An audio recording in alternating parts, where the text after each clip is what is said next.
So, yun. What's up sa inyo mga guys na? Bali, share ko lang paano ko winaringan tong coin hopper. Ano. Bali, sa loob niyan, lagyan ko muna ng karton yan para pag nagbilang ng coins, hindi siya yung tumatalo ng credit. Para medyo mabagal lang siya. Kaya nilagyan ko ng karton sa loob. Mabilis ang video lang tayo rito. Tapos ang power supply ko rito, 12 ampere. 12 volts, 2 ampere. Pero itong coin copper na to, 220 to, mga 220. Bali yung 12 volts natin dito, para dito yan, sa board niya, no? Bali, kung mapapansin nyo, no, pagka-wiring ko rito, yung 12 volts na 2 ampere ang gamit ko rito. Guys, yan ang gamit ko rito. Tapos, nasa baba yung positive. Sa taas yung negative. Yan, makikita nyo naman sa video na. Bali, diyan ko siya nilagay. Tapos, naglagay ako ng dalawang extra wire niya para sa reset. Kasi, pagka medyo sumusobra ako, nire-reset ko yan. Bali, may dalawang extra wire yan na pinagdidikit ko siya para mag-reset, no? Kung papansin nyo, yan, extra wire to, tapos ito pa extra wire din, yan. Bali, yung dalawa na yan, pag mag-reset ako, pinagdidikit ko lang yan, no? Pinagdidikit ko yan, pagdidikit yan, extra wire, bukod dun sa power supply nya. Tapos sa wiring niya sa board, ayan lang, makikita nyo. Sundan nyo lang yan, nasa baba rin ang positive, yung pula, nasa gitna yung puti, nasa taas yung negative, yung itim. Yan, sundan nyo lang yung board na yan. Yan, pula, puti, tsaka itim, no?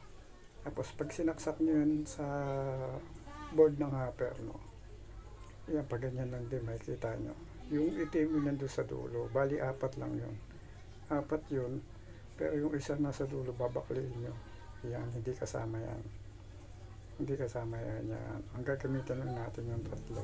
Tapos yung itim ang nasa dulo, doon sa may banda may bakli. Doon nyo siya ilalagay. Ganito, yan. Parang ganyan.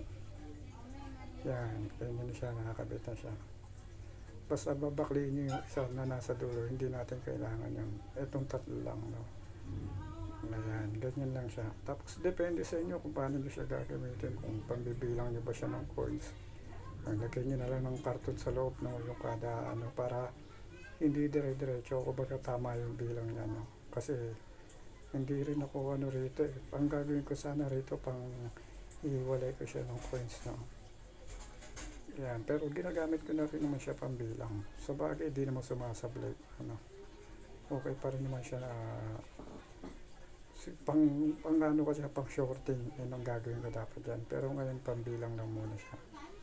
Kaya mapapansin nyo, itong dalawang wire na may, wala siyang naka-open lang. Yan, pinagdidikit ko kasi yan. Bubuksan natin yan, makikita nyo. Tapos dito sa pindutan niya, madali lang naman yan, makakapalo na rin niya kung paano. Kung gagawin niya ba siya 100 ng bilang-bilang yung kung 50-50 lang, yan, 200, 3, gano'n, 4, hanggang 900 yan. Tapos babalik na siya sa 0. Tapos 100 lang kasi yung sa akin, ginagamit siya, puro 100. Bali, makukuha nyo lang, puro 0-0 lang yan. Diyan lang ako naglagay ng 1. Kasi 100 lang yan. Yan, 100 lang. Tapos 0-0 na yan. Yan. On, 0, yung DL na yan. Tapos, pagka yan, pagdidikit mo yung dalawang open na wire para mag-reset. Kasi nasabi ko sa inyo. Yan, nag-reset, diba? Ganun lang. Tsaka ngayon isasaksak na yun sa 220 ko, halimbawa yung coin hopper, kasi yung coin hopper 220. Ito nga akong barya ngayon, 100 to, no? Bilangin natin yan. Bali binilang ko na sa kamay yan. Nakaset tayo na 100. Tapos ihulog natin yun dyan, no? Kung tama rin na 100 din ba yung pagkakabilang niya, no? Ay, ginagamit ko na rin naman siya, pambilang din. Pero ang pinaka-plano ko talaga ito pang shorting ng barya, no? Sinaksak na natin. Ito 100 coins to. Tignan natin kung sasaktong 100 din ba yung bilang niya, no?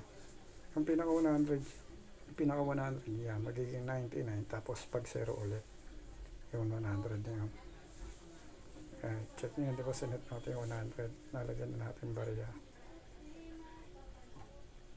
Pansin nyo, kaya ako nilagyan siya ng karton sa loob para hindi mabilisan yung bilang niya, no? Para hindi tumatalon, para maganda yung bilang niya rin.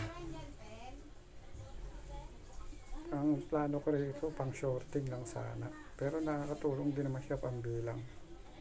Basta yung ayusin nyo lang yung pag-wiring, kasi sablay-sablay yung wiring ko. Ano pa lang naman to, wala pa akong lagayan. Bali gagawa ko pa siya ng lagayan, ganun. 79, 80, tapos ay pinaka 100 nya 0 ulit. Pag nasobrahan siya, bibilang ulit siya ng 1. 99, diba? Ito yung piso, hawak ko. 0, yung 100 na yun. Tama naman ang bilang niya, no? Pero nasa sa inyo kung gusto niyo siyang pang bibilang nyo o pang shorting nyo. Yun lang ang pinakaano ko dyan. Mabilis ang video lang tayo kasi ang dami kong ginagawa. Okay na yan. I-post nyo lang, no? Kung gusto nyo makita. Basta yung positive nasa baba, negative nasa taas, tapos dalawang extra wire para doon kayo magre-reset, no? Yan pula, rin itim. Tapos yung sa taas, yun, nakita nyo, diba? Pula, puti, tapos itim. Yan. Yung pupunta sa board ng hopper. Yan, pula. Yan, pupunta doon sa board ng hopper. Tapos sa hopper, diba, 4 yun. Binakli natin yung isa dahil 3 lang kailangan natin. Pula, puti, itim. Tapos yan. Ganyan lang siya. Dami kasi nagtatanong, nagre-request paano wire niya, kaya ginawa ko lang saglit ang video. Basta 12 volts 2 ampere ang gamit niya sa board niya. Mabilis ang video lang yan. Dami ka pang ginagawa eh. Okay na tayo dyan. Basta lagyan niyo ng karton sa loob para hindi mabilis yung tapon niya ng barya. Para tamang-tama rin ang bilang. Kasi napapansin ko sa iba, mabilisan, nagkukulang. Okay na tayo dyan, ha. Salamat.